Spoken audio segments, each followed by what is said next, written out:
dark feminine will help you, reclaim your voice, reclaim your, maybe like your too muchness, like your bossiness, your sensitivity, like all the things that you thought as a child were going to, you might have actually had a direct experience where you felt love was withdrawn when you showed that. So that gets thrown into the unconscious, into the shadows, and repressed. And it's like, if I show this part of me, that equals lack of love. So I'm going to never show that part of me. So dark feminine is about journeying into those parts and reclaiming those parts and integrating them back into your psyche. Nadine, thank you for joining me on the whole shebang. It's great to have you here. Yeah, thanks for having me. Yeah, we were just saying before I hit record that it's coming off of this full moon. It's been a wild sort of sleepless night for both of us, yeah? Yes, it's been wild these past few days.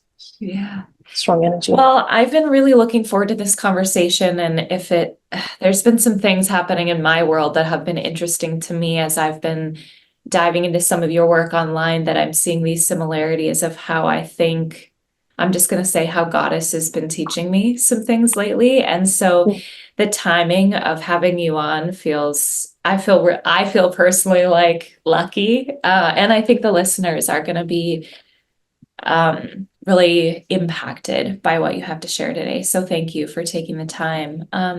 If you don't mind, can we just start with what your work is and how you got into it? Essentially, I started this work as an extension of doing my own healing work. So I never actually set out to teach what I teach now. Like, this happens to a lot of us, we kind of just get the calling and then it all just unfolds from there. But yeah, I was just really, from the age of, it started when I was around 7, experiencing sexual abuse. And then throughout my teenage years, going into depression, anxiety, downward spirals, eating disorders, and not knowing like how to deal with this, the abuse. And then I see like all those symptoms of like depression, anxiety, eating disorders were really a manifestation of not dealing with the original trauma. So I went on my own healing journey. I tried, the psychiatric route, because that's all I knew what was available in my, like around 19, 20.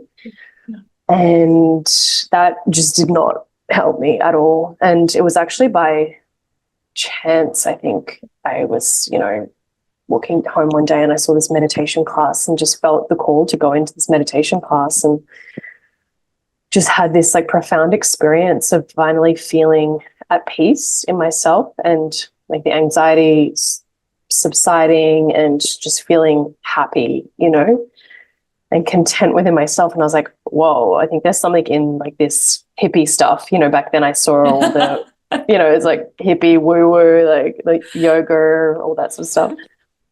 So yeah, I was like, okay, I'm going to try this because like the other stuff isn't working. And then from there, I just started really going deep into the yoga, and then Tantra came pretty quickly. And I was having just an influx of teachers that were just literally magnetizing into my reality, one after the other, sexual shamans, like Tantra teachers, Advaita Vedanta teachers, like all sorts of teachers were just coming into my field, and kind of I was on this rapid growth, like acceleration of healing the sexual abuse, essentially, and sexual trauma. And so at the same time, I was working with women as a nutritionist and helping them with body image issues, because that's kind of was the main thing I was working through on the, like, how it manifested in my body. But as I went into my journey, realizing the deeper undercurrent of that body image was like sexuality, I just started quickly kind of pivoting into, well, not quickly, it was actually a few years after I was doing my own healing. I just started feeling the call to teach what was healing me. And that's really, that was like over 12 years ago now. And it's just been, changing over the years.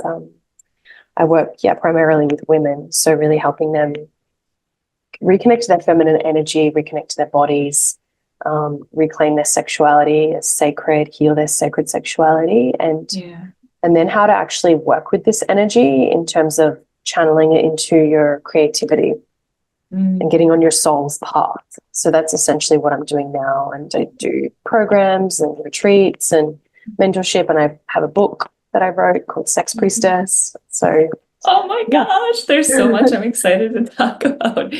First of all, thank you for sharing your journey and having the courage. And it's been 12 years, but having the courage to do something that is perceived by people, right, a certain kind of way, all kinds of ways, I'm sure. And so having the courage to do that and the liberation I'm sure it's bringing to just so many women is wonderful. So thank you for doing that. Can you just explain what Tantra is?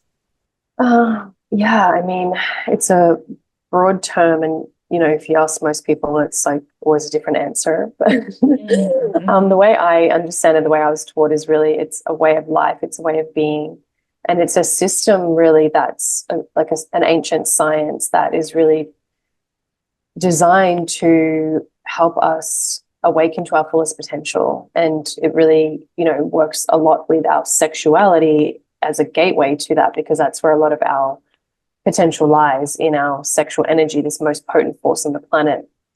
So, a lot of people just associate Tantra just with the sexual practices, and, it's a part of it, but it's not the entire part of it. It's essentially living your life in full alignment with your truth. And so the practices help you to get in alignment with that, tapping into your sexual energy, using your sexual energy as fuel for your life, for your creativity, for your dharmic path, and like your soul's path, what you came here to do. So and it's not just about sex, it's like how we relate to life. It's a lot about relating. So it's not so much this solo path where you just sit in a cave and like meditate into the abyss. It's really about relating. So how do we relate to others, like other humans? How do we relate to ourselves? How do we relate to the divine? How do we relate to life? It's very really embodied. It's an embodied path. It's embracing everything from our humanity to our spirituality, not denying anything along that path. Yeah. So a lot of the work that I've been doing as of recent, I would say even in the last, 6-9 months, sort of stumbled into Mary Magdalene. I've been doing a lot of reading and work around the masculine, feminine polarity, and was understanding that, and was hearing the terms around sacred sexuality and the sacred feminine, and really honestly was like, I don't get the connection here. I'm hearing the energetic side of it in terms of polarity, but was like, what is the sacred feminine? Ironically, I wouldn't expect you to know this about me. I worked in a church for 10 years. Like but had no concept around the sacred feminine that was lost, and why it was lost, and why it was shamed. And so the uncovering of sexuality as sacred, and how it is a path. The words that have been coming to me lately is that like my body is a gateway, and what that means. Like, what does that really mean? And so a lot of what you're saying right now is just like, yep, here's the stuff. So if you could kind of bring some color to that and feel into sharing what that means to have this path be sacred. And I hear you on that it's not just sexuality, and to recognize that has been a path that has been so abused, misused, shunned, shamed, and to reclaim the power in that is, for me right now, it's like, this is the arrows. This is the power. Holy shit, I'm 42. I've lived my whole life not really understanding the power in it. And I'm just learning. So would you share kind of what comes up for you in that? Yeah, I mean, our eros, our sexuality is the most potent force that we have access to. You know, it literally creates life. So for whatever reason, you know, certain religions and these things have really worked hard to cut us off from our sexuality, you know, labeling it as impure and dirty and like sinful. And, you know, that it has to have all these like strict, rigid, like rules around it. So creating such contraction and fear around our power, essentially. So the path of Tantra is really popular in like a lot of people who have had that sort of conditioning with, you know, religion and these things where they've just completely shut off from their sexuality and seen it as like this horrible thing. And, you know, I've had so many of these like women that have had really intense like trauma around this, you know, things like not even being able to wash their genitals, like their yoni with their hand because, you know, their priest or whatever tells them that it's a sin to touch yourself. So like having to use a glove and these sort of things, like really disconnecting, like like extreme things like that really, really is so dangerous. You know, it just, because when we are disconnected from our bodies and we are disconnected from our sexuality, we are essentially disconnected from our power. We don't know what our intuition is telling us because our intuition informs us through our body, especially as women. So if we're not connected to our intuition and these things, you know, we're really just at the mercy of whatever anyone else's agenda. Like we're not having a sovereign experience. Yeah. So it's really about reclaiming that sacred sexuality and seeing it for what it is. You know, it's this powerful force. And it doesn't mean just because you know, explore Tantra and you unsubscribe from these beliefs that you go around having sex with everyone. That's not the Tantra that I teach. In fact, it's the opposite. The more you attune to how powerful it is, like the more selective you are of who you share that with. Yeah. A lot of people think that, like, I mean, there is a lot of like tantric circles where it's just all like orgies and, you know, polyamory and all this sort of stuff. But like, that's not the path that I'm on or what I share. And there's no judgment of that. But yeah, the frequency that I've tapped into is like just how potent this is. And when we merge that with someone else, we have like, you know, it's like your own sexual power then multiplied with your partner is just like double the power. And what can we create with that together? If it's not children, what other things are we co-creating together? And, you know, I feel when couples tap into this, you know, it's just takes the lovemaking to a whole new dimension, not just about getting off. It's right.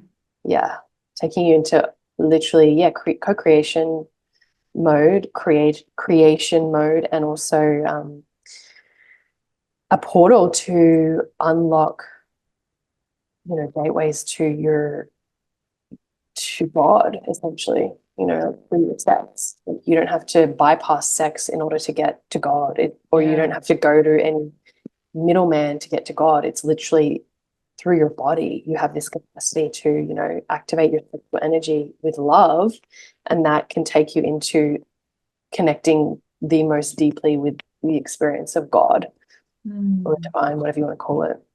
So this is powerful. Yeah.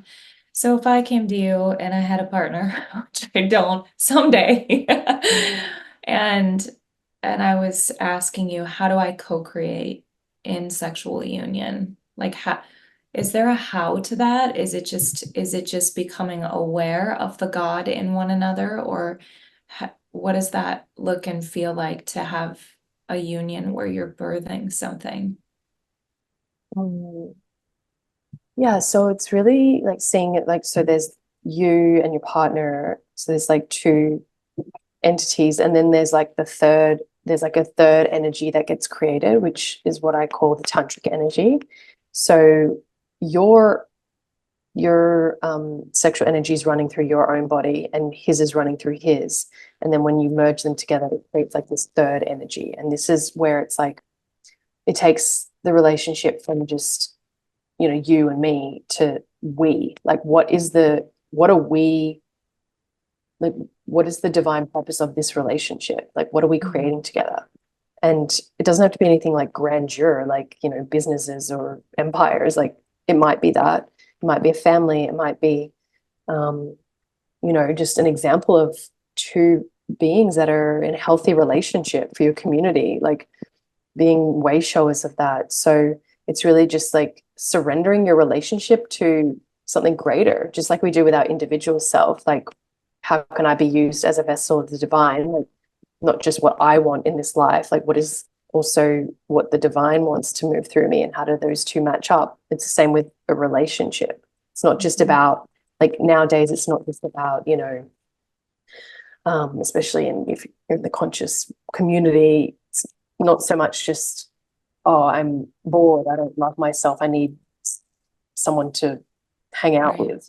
Like, that's just not, it's not the base like need of the relationship. It's like we're seeking something deeper. And you know, we've changed from the days of, you know, like the 1940s, where like women couldn't, you know, even vote or like work or open a bank account, so women needed men basically to survive.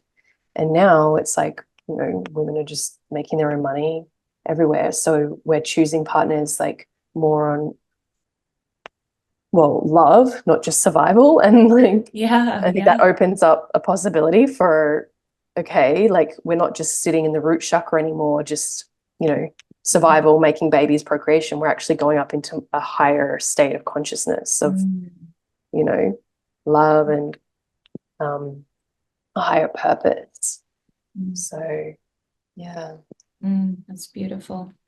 Yeah, and I think it's requiring something different of all of us, right? It's requiring something different of men too, that, you know, in a very short period of time, historically speaking, are being, I'm going to say, asked or invited into a different role in a relationship that is raising the consciousness for the collective, I think, ultimately. And I'm seeing, this seems like such an obvious thing to say, but relationships to me have the potential to be such a beautiful pathway to that collective awakening, that collective rising that's happening, because I imagine that it can catalyze sort of more quickly. I don't know if that's the right way to say it, within a relationship. Is that maybe accurate? Yeah, I feel so, because, you know, like, there's only so far I feel we can get on our own in terms of moving through karma and patterns. Like, I feel when we get in relationship, it kind of accelerates it. And so we kind of speed up if you're, you know, doing the work together and like not just re-traumatizing each other, like it can really speed up your evolution as a couple. And I think that's ultimately the point, like, is to evolve together, you know, like, how do we move through our patterns? How do we break these patterns from our lineage? And it has to kind of be done in relationship. That's why Tantra is like more of this.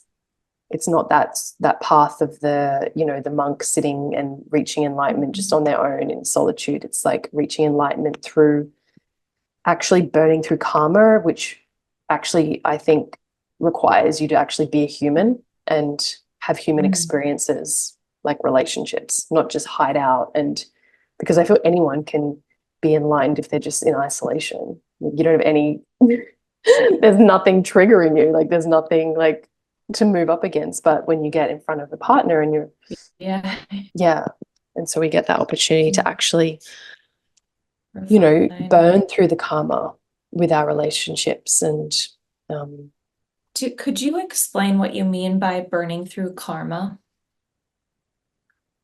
Yeah, so, you know, we all come into like our lives with karma, and, you know, this is just, you know, things that, you know, can be like ancestral karma, or just even like things that have happened in past lives, like things that we have accumulated kind of blocks in our connection to the divine. Like, so this manifests as like, you know, our inner child wounds, or like, you know, our patterns that are blocking us from living fully in our fullest potential. And so, you know, if you're constantly getting your inner child like wounds getting activated, and you're not dealing with that, and that can be like a block for you to be fully stepping into, you know, your creative gifts or what you came here to do. So all of it stems from our childhood. And the way we like work with that is through relationship, because that's what's often getting activated is, you know, our father wound, our mother wound, and how we learned how to love and our worthiness of love and all these things. And that starts from the childhood. And the like, yeah, you can get triggered by these things. They can come up in friendships, but it's nowhere near as much as relationships. Mm-hmm. And I think the key is like, yeah, every relationship is going to have your stuff that's going to come up, but how do you, like, it's like having tools to actually work through them. So, and I think the key that I've got into is like, okay, yeah, things still come up, like, you know, my core thing that I might have had my whole life, but the key is knowing when it comes up and like being aware of it and trying to make a different choice from that, or like trying to act differently. So it's not like this perfection, like you have to get like rid of every single karma and be perfect. It's just having awareness of when the things do come up, that's burning through it, you know, and choosing a different approach. Like, oh, okay, that's coming up. How can I, that's interesting. Like all my unworthiness, I'm feeling abandoned. Am I going to go into my usual pattern and like, you know, withdraw myself or attack my partner? Or how can I choose like a different approach, you know, that's more mature and not going to result in like just more suffering? So I think that's the key. And of course, you know, like things will come up again and again. As I said, it's not about perfection. It's just, yeah, having the awareness of when they do come up. And is this the connection that you were talking about? Like, Tantra isn't just about sex, but as we're working, I feel so inept at finding the right words here, but as we're working through, like burning through that karma, and we're allowing the relationship to be a container for healing, then that in turn is impacting our relationship to everything. Is that kind of what you meant by the Tantra being about our relationship to everything? Yeah, because, you know, like how you relate to yourself really affects like how you relate to the world, you know. So, um, and I also see like how we are showing up sexually, what's the blocks sexually. This is such a gateway into what are our blocks in our life, Let's dig you into know. that. What are the blocks you see?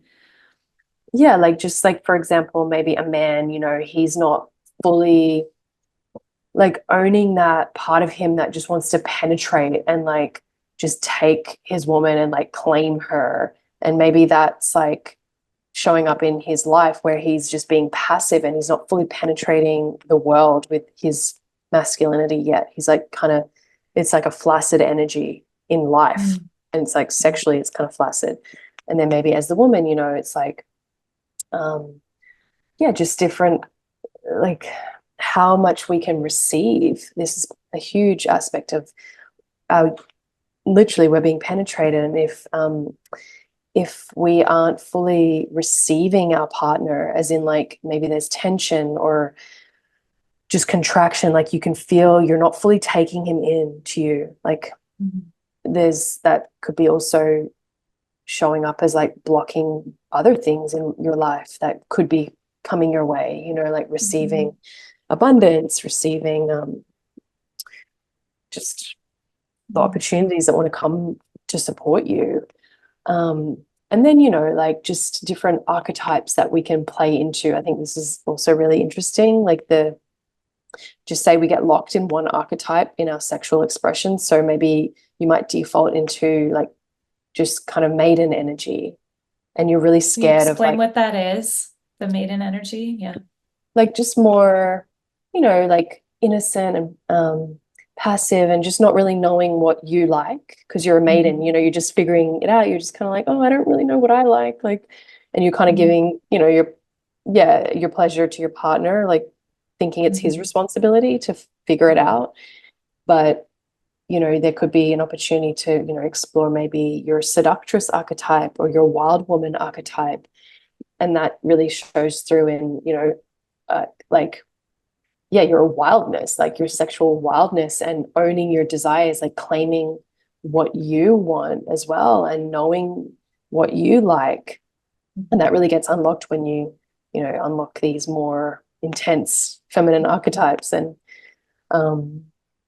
or you might be like super into those like more darker feminine archetypes, and maybe you've completely disconnected from the more softer, you know, it might just be like rough, wild, like all the time, like, and it's not so much like, you know, you don't really feel like heart in it, yeah, or it's going past just like primal fucking.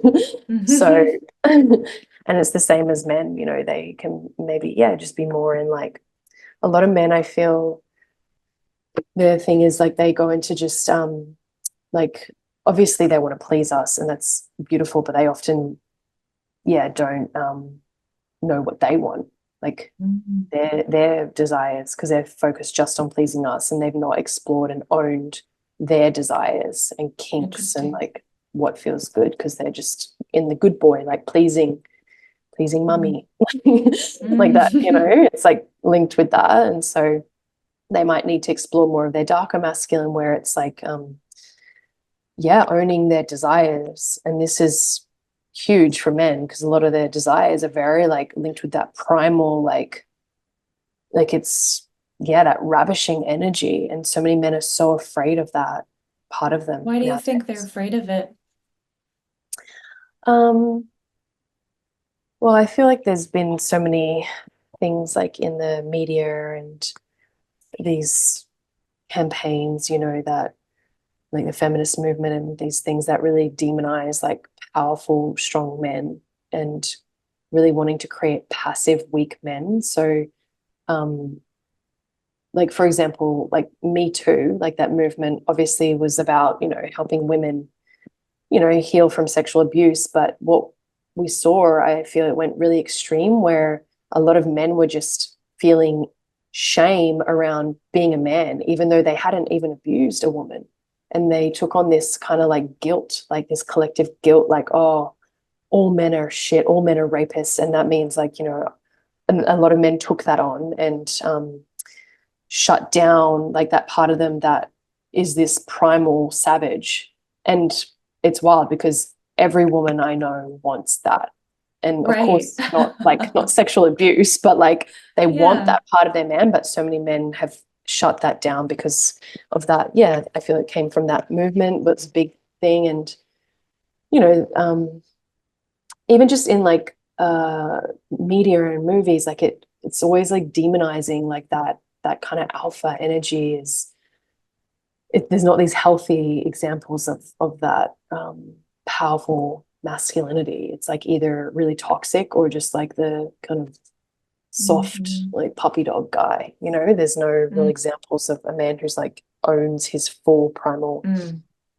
But you know, there's so many men doing this work now, showing that there are. It's really encouraging. Okay, on that note, I'd love to hear your take on why that's important for men, for women. I'm just talking heteronormatively right now, but why is it important for men to reclaim that primal power?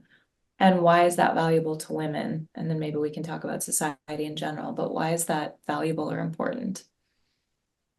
Well, like it really just comes down to biology. So if your man isn't connected to that, as a woman, you don't feel safe, because in a primal, on a deep primal level, you know, if you're going to procreate with this man and have children, and he's really soft and like passive, you don't feel he can protect you and your children.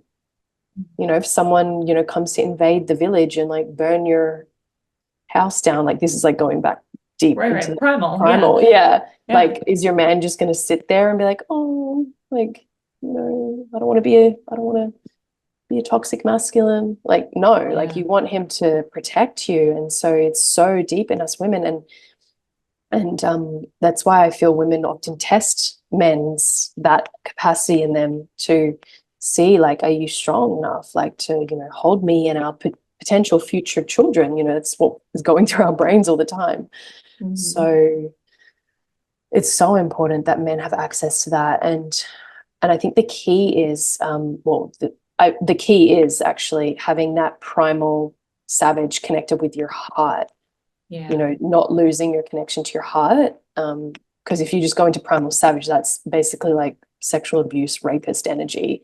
But, Right. you know, killing for love, like being the protector of your family for love. It's not just going around killing just for the sake of it, you know, it's Yeah. for a purpose. And Yeah. so, yeah, and that's where men often that I've worked with get lost in, because they feel if they connect to their primal, they're going to just get lost there and turn into this like toxic. So they're afraid to go there and unleash that, because it's like, it's very scary, you know, for them Sure. to, How do you, yeah. how do they stay connected to their heart, or how do you teach them that? I mean, I feel as though because a lot of the men are so connected to the heart now, like, Mm. you know, especially a lot of men who do men's work and this sort of conscious community, there is a lot of heart-centered men. And so if you're already connected to your heart, like I feel it's actually easier to connect to your primal. I find it's actually harder if you're only connected to your primal to then connect to the heart. Like I feel it's actually easier because the heart is actually harder to open for the man. So if it's already kind of, you have some connection to it, you're not going to fully lose it, you know? Yeah. So, but it's just Mm. because of the fear of the unknown, you know, it taking over. Mm.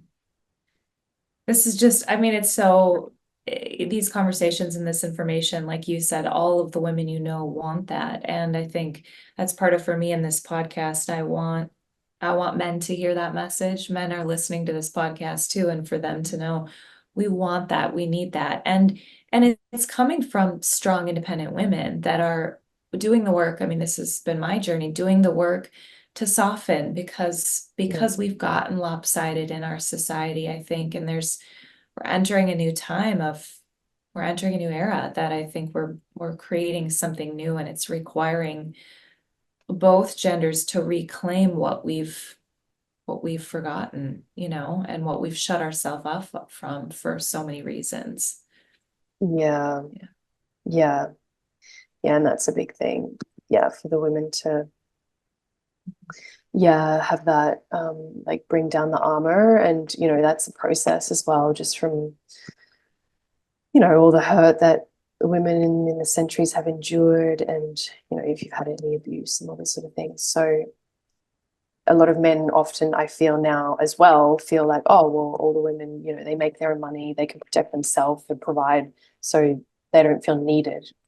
And so women need to remember, like, yes, we can do these things, but we're not men. And there's only specific things that men can bring to us. And remembering that we are actually, like, our true nature is the woman. And yeah, I feel this is a reclamation that's happening. It's like, yeah, just kind of understanding that, it kind of started in the war, where like all the men were out at war, and so the women started to take on the roles of the men, and they were like getting important jobs now, and so they were like wanting to feel important and have the roles that men were having. And so in that, it was like obviously like it's what allowed women to like have a voice now, but it's also created women that don't remember and realize the value of femininity. Like often women don't actually know what their value is as a woman. They think that they have to act as a man to bring value to this world and to relationships and to men. Yeah. And men don't give a shit about how much money you're making or your intelligence and all these acumens. Like they want your femininity. It's like and we want to be with masculine men, but yet, it's like like for me, like yeah, like I'm seeing a man now, and like he's so masculine that like I don't think we've ever talked about my work at all. And you know, Mm. like a past version of me would be like, oh, he's like, he doesn't care about my mission and all this, but like because he's so masculine, like I'm just so in my feminine energy that I don't care about talking about business with my partner. Like, you Do you know, find that? Can we talk about that a little bit? Like when what happens to you energetically when you're around a man that like that, your man that is so masculine? Does it just automatically shift you, kind of? yeah, this is a key. I was just sharing with a sister today. It was like just this aspect of feeling as though my man is like so there, like constantly kind of like attuning to me. So like, you know, whether if it's like filling up my water or making sure I have enough food on my plate, like if we're, you know, just in a Mhm. dinner setting or just touching me, like making sure I'm like, he knows I'm there, like constantly with him and he's there with me and I can just fully relax and not feel this anxiety like of this man that's like this, you know, flittering around and he's just like not present and just all over the place. Like that creates so much anxiety in women. Like the masculine Yeah. is like that, it's like rock, you know, it's the mountain energy. And when we feel that, like honestly, like polarity just naturally happens. That's been my experience. It's just like Yeah. I just naturally go into my feminine because he's so masculine. Like I I'm just feel talking to a safe in that. guy. I'm talking to a guy right now. Nobody knows this, but whatever. Um, And it's just such an unusual feeling because I literally just feel myself kind of melt and feel like incapable, sort of. Just Yeah. like I don't even have a loss for words, and I feel so mushy and spirally, and like I can't control that. Just like it's Yeah. almost like I couldn't be anything different in the presence of that kind of energy, and that feels really unusual and yummy and a little, I don't even know, scary, but it feels you have to be willing to like surrender to that too. It takes time. Like it's not like you just like meet a masculine man and instantly just like surrender over everything, but like you can feel Right. that element of like, oh, like softening, and obviously more and more surrender happens as the relationship goes on, but you can feel it instantly. Like, yeah, it's this element of just like leadership and like just containment of you without like trying, you know, it's not like Yeah. dictating or needing to like dominate you to like feel powerful about himself. It's just Mm, healthy leader, and that's connected to the heart, I feel, because he's connected to like not just his ego and like how it makes him feel. It's like, no, how, you know, is this going to like support both of us? And mm. that's really, Containment versus like that controlling energy, which I had said this with a previous guest that earlier on in my dating, I was getting out of a relationship that was, I would say there was flaccid energy on the other side, not that energy, and then was starting dating and encountering men that on the surface appeared to have masculine energy, but slowly seeped into like they were bringing it controlling energy, which is very different than containment and grounded rock energy.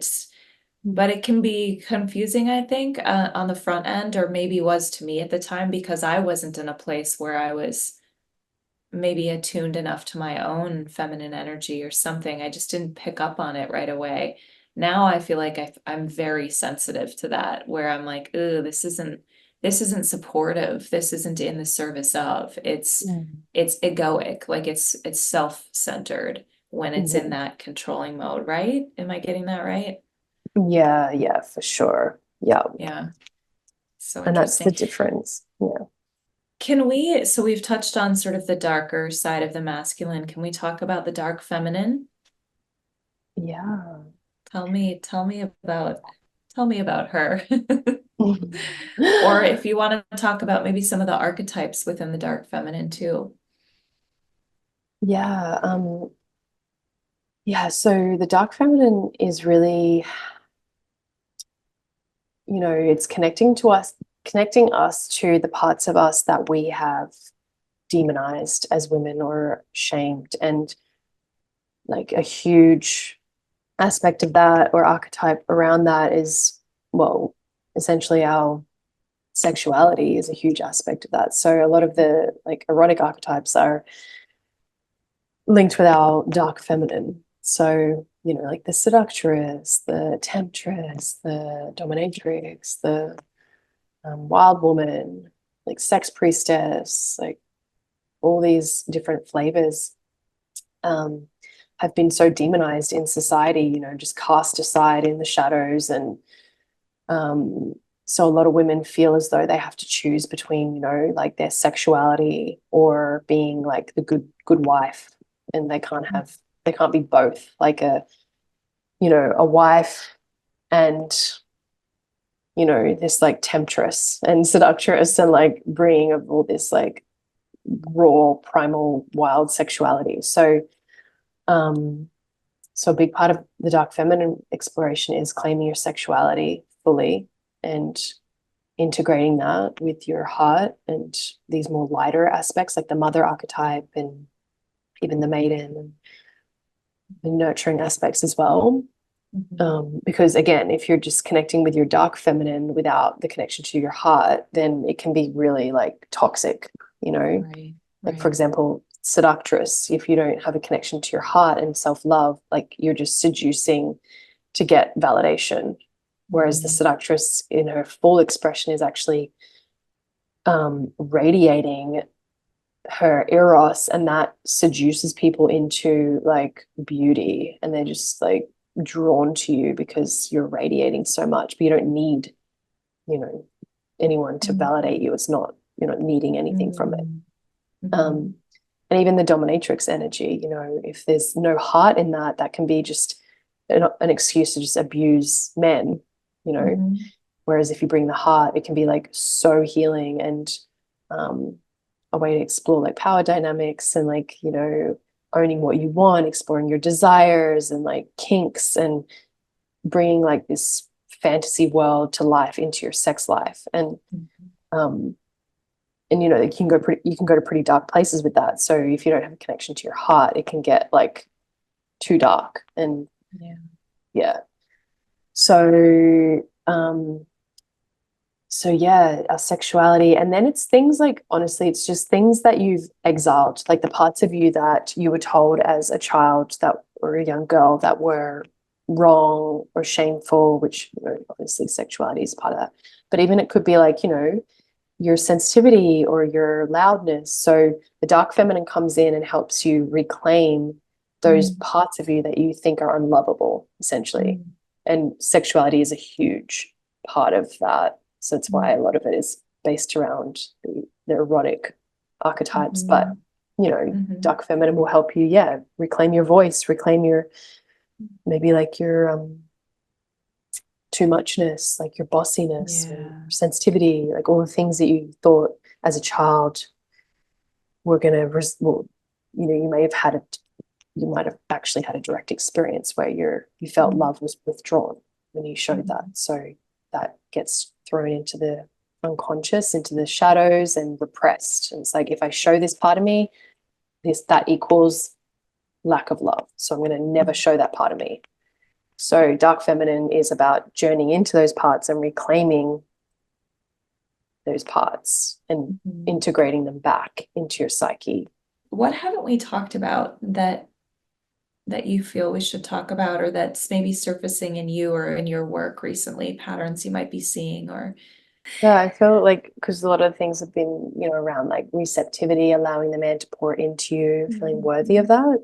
This is a big frequency lately that I've been working with my membership girls with. And yeah, the art of feminine receptivity and being like that open vessel to receive him and receive money and abundance and receive life, receive the divine, like how open are we? And it's been a big journey around just you know, de-armoring the heart space, essentially, like and the armor that we're holding that's blocking. Is that where you start with somebody? I was going to ask you that if somebody's coming to you and they're just on the front end of their journey and they're feeling really blocked, is that where, like, how does a person start to just peel those layers away? Yeah, I mean, I would take them into the body directly. Like I work with the somatic therapy.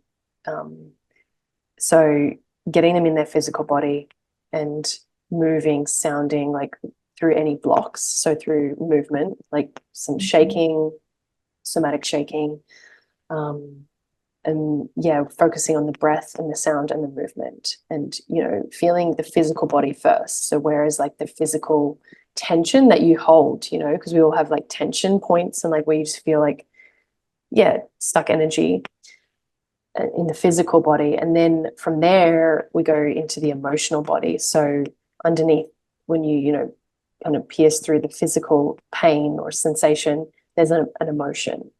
And so that, yeah, it could be in your heart, it could be in your solar plex, it could be in like your lower back, it could be in your third eye or neck, wherever. So there's emotion that's getting blocked there. And so that's what's blocking the channel and essentially creating that armor around us. So we need to feel through these blocks, these emotional blocks. And these are, these could come from like your childhood, when you suppress your sadness and you never actually felt that sadness. So it gets stored in your heart, for example, as a layer of armor. Because emotions, they don't get stored in your brain. You can't like do talk therapy and clear emotions out of your brain, because they get stored in your body, in the organs, in the tissues. So we need to go into the physical and emotional bodies to clear. And that's what really like allows us to feel softer. It's like we're so rigid and tense, like that's armor and energetic armor that's blocking essentially things from moving towards you, but also your life force energy moving through you as well. And that's the key to Tantra, is unlocking clearing these blocks so your life force can move freely through you. And that's when you're living in alignment, what we say. And that's when you're living in alignment, that's when miracles happen. Manifestation is quicker because there's no obstructions, there's no blocks in your field. It's just like things can move in very easily. It's not like delayed. So it's all in the body. I've got a question for you. Yeah. Is this like, so is that when people say sex magic, is that what they mean by it? You clear the blocks, you make yourself an open channel, and you start to see life. You just use the word, that's when the miracles happen, or that's when the magic starts to happen, is when there's alignment and no blocking. And so you use that as a modality to clear the energy, sort of. Yeah, yeah. But like there's a thing with sex magic that I don't really use that as I don't A really term. vibe with it, because it's often about like just um clearing the blocks, moving your life force so you're clear, and moving your sexual energy, but then kind of just using that to manifest like what you want, which is often coming from your ego. Whereas I approach it with more I call it orgasmic co-creation. So you feel your desire from a pure place, like what is, and how does that co-create and align with like what's truly best for your soul, not just what your ego wants, because that's not ultimately going to fulfill you in the end. We can get these quick things like, oh, I got this car, I got this boyfriend, I got this, but like, are you actually evolving and really deeply satisfied, like on a soul level? Like, are you, and often these things come quick, but then they go quick. And if you really tap into what's truly your path and what's truly aligned for you, what's really going to satisfy you, then that's what's like, these things last. What did you call it? Orgasmic co-creation? Yeah, I wrote a chapter on that in my book, actually. That's so powerful. Orgasmic co-creation. Yeah, energetically, I can sense that just the openness to divine and the openness of self, and and that union of that, bringing that together versus, because I've been hearing this phrase sex magic, and I'm like, And I'm also seeing that there are people that shy away from the word magic because it does assert this sort of like, I'm going to get what I want versus Yeah. a receptivity in it that is like, universe, goddess, God, what are we creating here? Yeah. Mm. Yeah, exactly.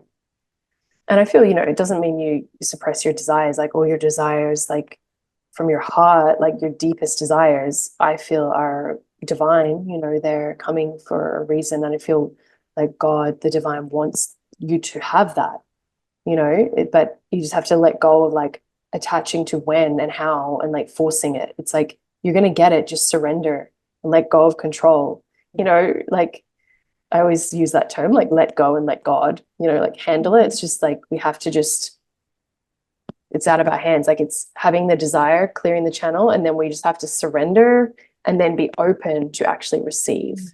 That those two, I feel the last two are the hardest to work with. Like Surrender and be surrendering. open.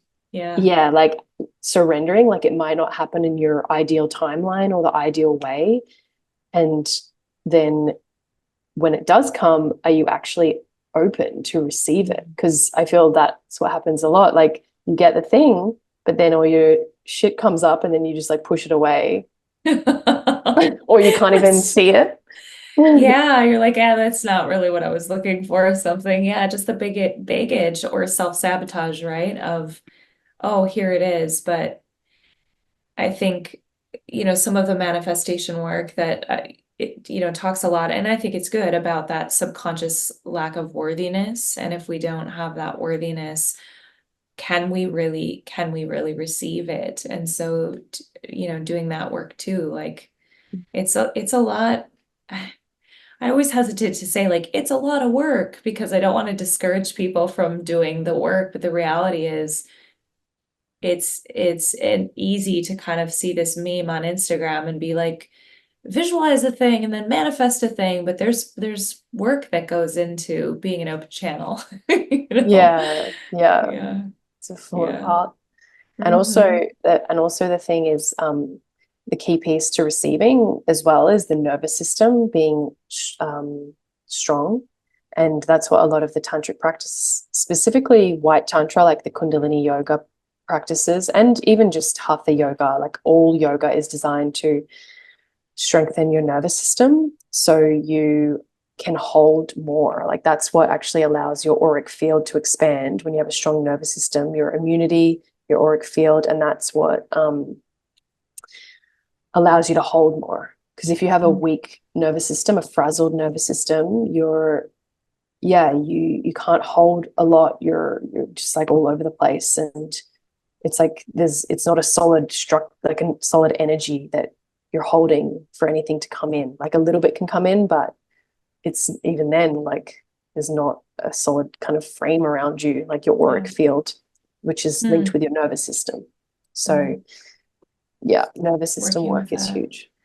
I just heard this recently from an astrologer. This is a little bit tangential, but she was talking about how, I don't remember if she used the words time collapsing, but just like the speed of everything right now, the way that things are happening astrologically, and that things are coming, they are moving in quicker, things are changing quicker, and we're going to see that collectively. And she talked about that too. This was just yesterday. The need to just have our nervous systems to do that work so that we can handle the rapid, pace of change and even rapid manifestation of the co-creation that's happening. Like if it's coming in quick, yeah, are we like, oh gosh, this is so much to receive? I mean, I'm thinking of that if it's sexually, right? If it's a lot of pleasure, it's like, oh, can I handle Yeah. this? Yeah. Yeah. Well, Nadine, if people want to get a hold of you and find your work and dive in with you, where can they find you? Yeah. So you can go onto Instagram. It's Mhm. Tantric Alchemy Official is the Mhm. handle, or you can go to my website, www.tantricalchemy.net. Mhm. And yeah, you can find like all my programs there, online programs, membership, and retreats, all the things. My Mhm. book. Yeah. Beautiful. Yeah, beautiful.